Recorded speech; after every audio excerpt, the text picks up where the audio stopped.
Hello friends, स्वागत है आप लोगों का आपके अपने YouTube channel your study guide पर। तो फ्रेंड्स, आज हम लोग मॉडर्न हिस्ट्री में पढ़ेंगे आंग्ल सिख युद्ध। इसके पिछले वाले वीडियोज में हम लोगों ने सिख धर्म के धार्मिक इतिहास को पढ़ा था। इस वाले वीडियोज में हम लोग सिख धर्म के राजनीतिक इतिहास को पढ़ेंगे। तो चलिए अब हम लोग पढ़ना स्टार्ट करते हैं।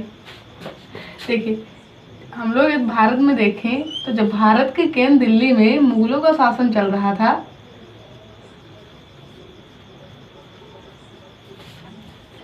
तब पंजाब क्षेत्र में सिख धर्म का उदय हो रहा था। और हम लोगों ने पिछले वीडियो में देखा था कि कैसे कर्म से 10 सिख गुरु हुए थे। जब 10वें सिख गुरु गुरु गोविंद सिंह थे, उस समय मुगलों में शासन चल रहा था औरंगजेब का।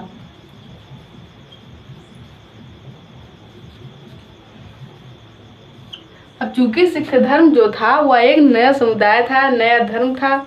अब सिखों और मुगलों के बीच युद्ध होना यानी संघर्ष होना स्वाभाविक था। इस प्रकार कई सिख और मुगलों के साथ युद्ध हुए थे। उदाहरण के लिए, जहां 5वें गुरु जो गुरु अर्जुन देव थे, जहांगीर के द्वारा उन्हें फांसी दे दी जाती है, वहीं 9वें गुरु गुरु तेग बहादुर को औरंगजेब द्वारा।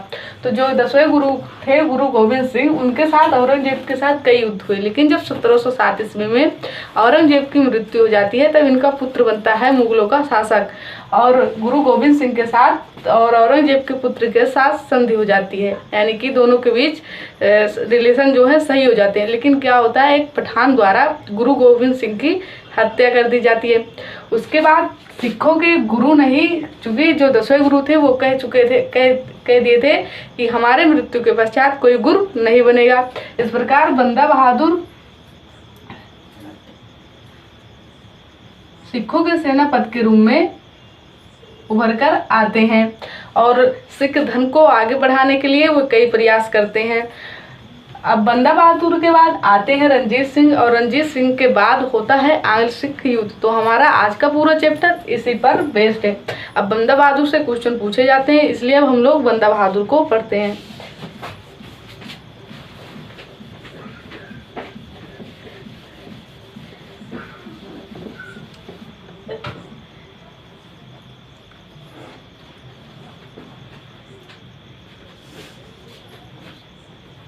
बंदा बहादुर का शासनकाल यानी 1708 ईस्वी में ये बनते हैं शासक, और 1716 ईस्वी तक ये शासक रहते हैं। तो बंदा बहादुर से जुड़ी बात क्या है? बंदा बहादुर जम्मू कश्मीर से यानी जम्मू कश्मीर के थे, और इनका बचपन का नाम जो था वो लक्ष्मण देव था। जो गुरु गोविंद सिंह थे 10वें गुरु, वे बंदा बहादुर को कहते थे गुरु बख्श सिंह। गुरु बख्श सिंह, और गुरु बख्श सिंह से ही ये बंदा बहादुर निकल कर आता है। यानी कि जो बंदा बहादुर थे वो खुद को गुरु का बंदा कहते थे, और वहीं से ये सब निकल कर आया बंदा बहादुर। अब बंदा बहादुर सिख धर्म को आगे बढ़ाने के लिए मुगलों के साथ कई संघर्ष किए, और एक बार तो ये मुगलों के एक प्रकार के सूबेदार की हत्या भी कर डालते हैं। लेकिन उससे क्वेश्चन ना के बराबर पूछे जाते हैं। क्वेश्चन जो पूछा जाता है वह है कि 1716 ईस्वी में उत्तर मुगल काल के शासक फर्रुख सियर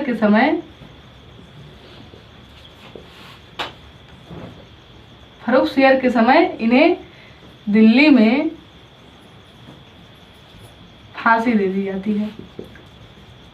तो बंदा बहादुर से जुड़ी बातें हैं कि ये जम्मू, इनका 1708 में शासक बनते हैं, यानी कि सेनापति के रूप में उभर कर आते हैं सिखों के। 1716 ईस्वी तक इनका शासनकाल रहता है। जम्मू कश्मीर के रहने वाले थे। बचपन का नाम इनके लक्ष्मण देव था, और जो गुरु गोविंद सिंह थे वो इन्हें गुरु बख्श सिंह कहते हैं। और 1716 ईस्वी में उत्तर मुगल काल के शासक फर्रुख सियर द्वारा दिल्ली में इन्हें फांसी दे दी जाती है। अब बंदा बहादुर की मृत्यु के पश्चात कहीं न कहीं सिखों की जो क्षेत्रीय एकता थी वह टूट जाती है, यानी कि विखंडित हो जाती है। लेकिन फिर से उन्हें उठने का समय आता है, उनके उत्थान का समय आता है, और हुआ था पानीपत की तृतीय लड़ाई।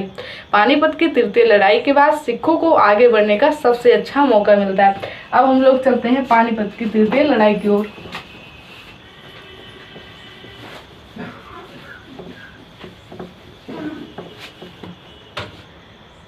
भारत के क्षेत्र पानीपत के मैदान में इधर से आए थे अब्दाली, जो कि ईरान क्षेत्र से आए थे, और इधर से मराठा, जो कि भारत की शक्ति बनकर उभर रहे थे, इधर से गए थे मराठा। और फाइनली 1761 ईस्वी में होती है पानीपत की तृतीय लड़ाई, और यहाँ दिल्ली में मुगल कमजोर हो रहे थे। तो इधर से आए थे अब्दाली, जो कि ईरान क्षेत्र से आए थे, और इधर से गए थे मराठा।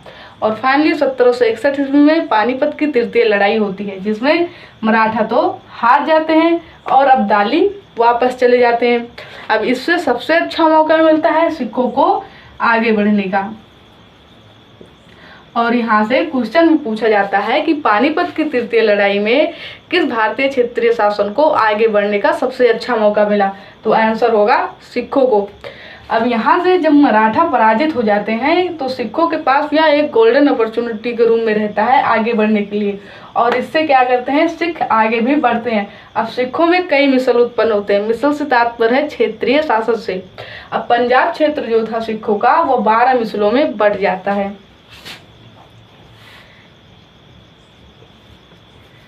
पूरा ये जो पंजाब क्षेत्र था सिखों का, यह 12 मिसलों में बढ़ जाता है।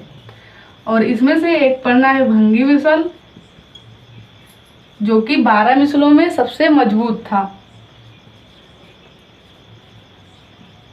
और एक है सुकेर चकिया मिसल।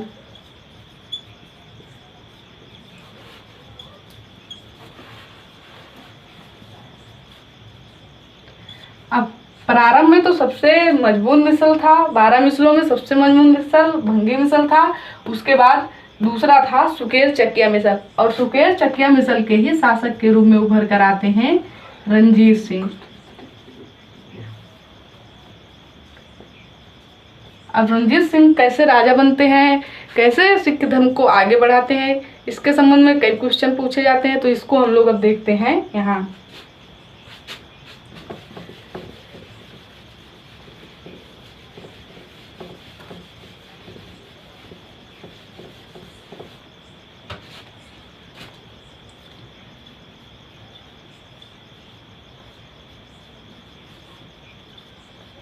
रणजीत सिंह का जन्म 1780 ईस्वी में हुआ था, और इनके पिता का नाम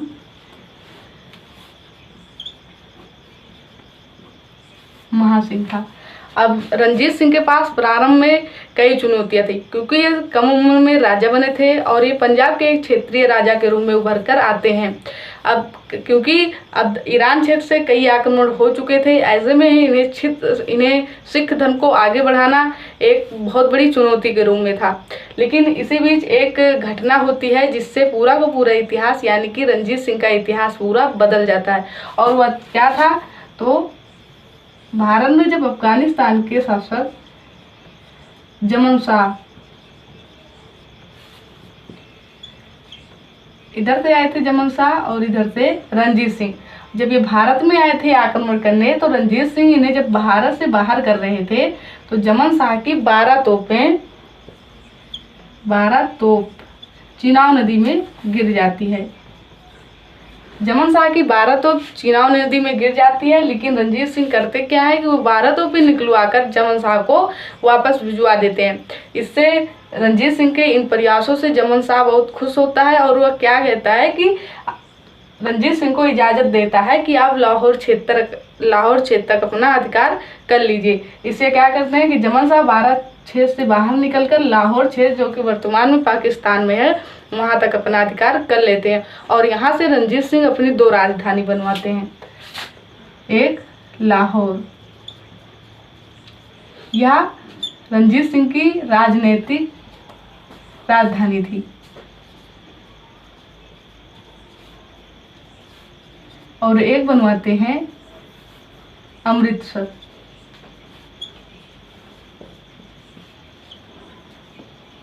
और यह धार्मिक राजधानी थी। यहाँ से क्वेश्चन पूछा जाता है कि लाहौर कैसी राजधानी थी, तो लाहौर राजनीतिक राजधानी थी। और अमृतसर, क्योंकि अमृतसर सिखों का एक पवित्र स्थान था और यहाँ गोल्डन टेम्पल भी था, तो अमृतसर इसलिए धार्मिक राजधानी थी और लाहौर राजनीतिक राजधानी।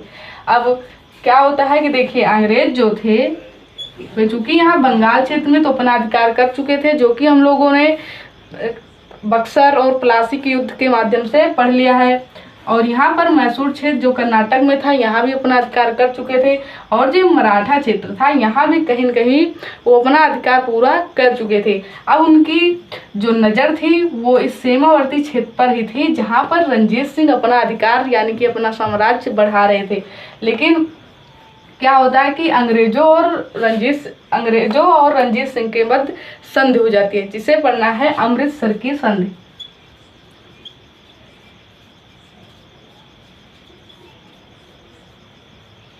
अमृतसर की संधि कब हुई थी? तो 1809 में हुई थी।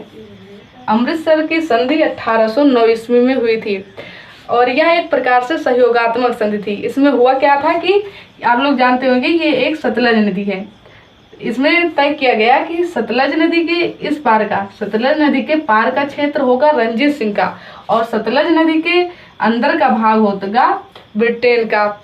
इससे यह घटना काफ़ी आगे तक बढ़ी और जब 1839 ईस्वी में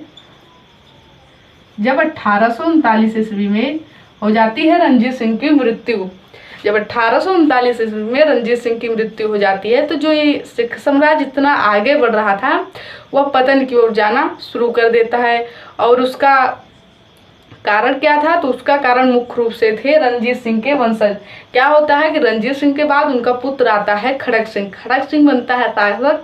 उसका शासनकाल लंबे समय तक नहीं चलता है। उसके बाद उसके पुत्र आते हैं और एक प्रकार से उत्तराधिकार का एक ऐसा ताना बाना बन जाता है कि जो ये सिख साम्राज्य था वह पतन की ओर जाना शुरू कर देता है। और क्वेश्चन जहाँ से पूछे जाते हैं अब, तो सिखों के शासक में उभर कर आते हैं दिलीप सिंह। दिलीप सिंह एक अल्पवयस्क शासक थे, अल्पवयस्क नहीं, एक प्रकार से नाबालिग थे। दिलीप सिंह आते हैं और इनके संरक्षण में आती हैं महारानी जिंदल। महारानी जिंदल और महारानी जिंदल जो थी इनके संरक्षण में दिलीप सिंह शासक कर रहे थे और सिख साम्राज्य जो था एक प्रकार से आगे बढ़ रहा था। लेकिन क्या होता है कि इसी बीच अंग्रेजों के गवर्नर के रूप में आते हैं डलहौजी, और डलहौजी की हड़प नीति तो आप लोग जानते होंगे। उसके द्वारा ये अंग्रेज सिख साम्राज्य की ओर भी आगे बढ़ना शुरू करते हैं और फाइनली होता है प्रथम आंग्ल सिख युद्ध।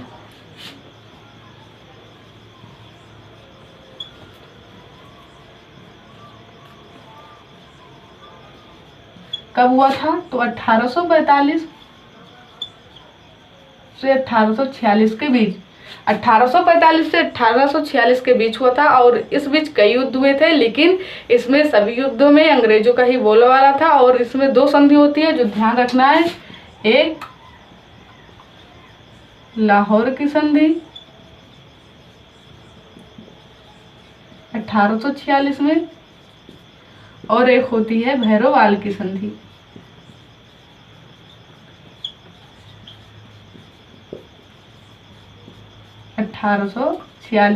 पहले ये वाली संधि होती है फिर ये वाली संधि।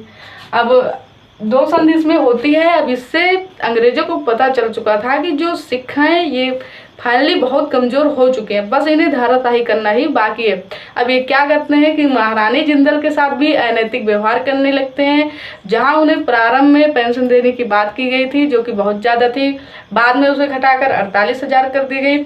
और फिर क्या होता है, फाइनली दूसरा आंग्ल सिख युद्ध होता है।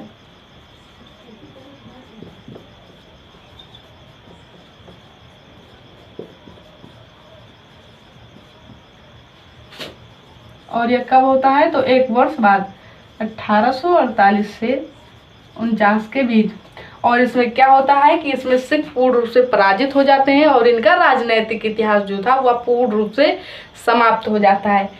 अब इसमें से क्वेश्चन जो पूछे जाते हैं उसमें से क्वेश्चन है कि दूसरे आंग्ल सिख युद्ध के बाद ही जो कोहिनूर हीरा था, कोहिनूर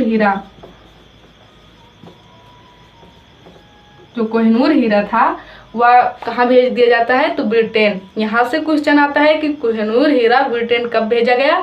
तो आंसर होगा दूसरा आंग्ल सिख युद्ध के समय, यानी कि दूसरा आंग्ल सिख युद्ध के बाद जब इसमें सिख पराजित हो गए थे। और कोहिनूर जो हीरा था वह एक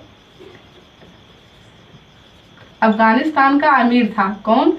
शाह शुजा वह भाग कर आया था रणजीत सिंह के दरबार में, और जब रणजीत सिंह ने उसे अपने महल में संरक्षण दिया तब वह कोहिनूर हीरा रणजीत सिंह को दे देता है। लेकिन जब फाइनली रणजीत सिंह की मृत्यु हो जाती है तो यह कोहिनूर हीरा रणजीत सिंह के वंशजों के पास चले जाते हैं। और जब दूसरा आंग्ल सिख युद्ध के बाद दूसरे आंग्ल सिख युद्ध में वो पराजित हो जाते हैं तो वह चला जाता है ब्रिटेन के पास, यानी कि ब्रिटेन भेज दिया जाता है। और अब वह जो कोहिनूर हीरा था वह फाइनली जो ब्रिटेन के महारानी या महाराजे हैं उनके मुकुट में सजा दिया गया है। तो यहाँ से जो क्वेश्चन याद रखना है कि रणजीत सिंह को कोहिनूर हीरा किसने दिया था, तो शाह शुजा ने दिया था। और जो कोहिनूर हीरा था वो ब्रिटेन कब भेजा गया, तो द्वितीय आंग्ल सिख युद्ध के समय।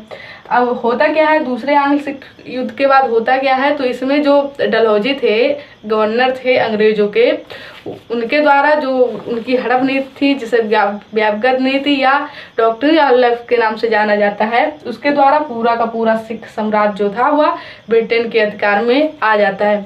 तो फ्रेंड्स, हमने जितना पॉइंट बताया आप लोग यहाँ से भी इसे नोट कर सकते हैं। तो उम्मीद करते हैं आप लोगों को वीडियो पसंद आया है। यदि वीडियो पसंद आया है तो प्लीज़ उसे लाइक करें, सब्सक्राइब करें, शेयर करें और हमें कमेंट बॉक्स में ज़रूर बताएं कि आप लोगों को वीडियो कैसा लगा। धन्यवाद।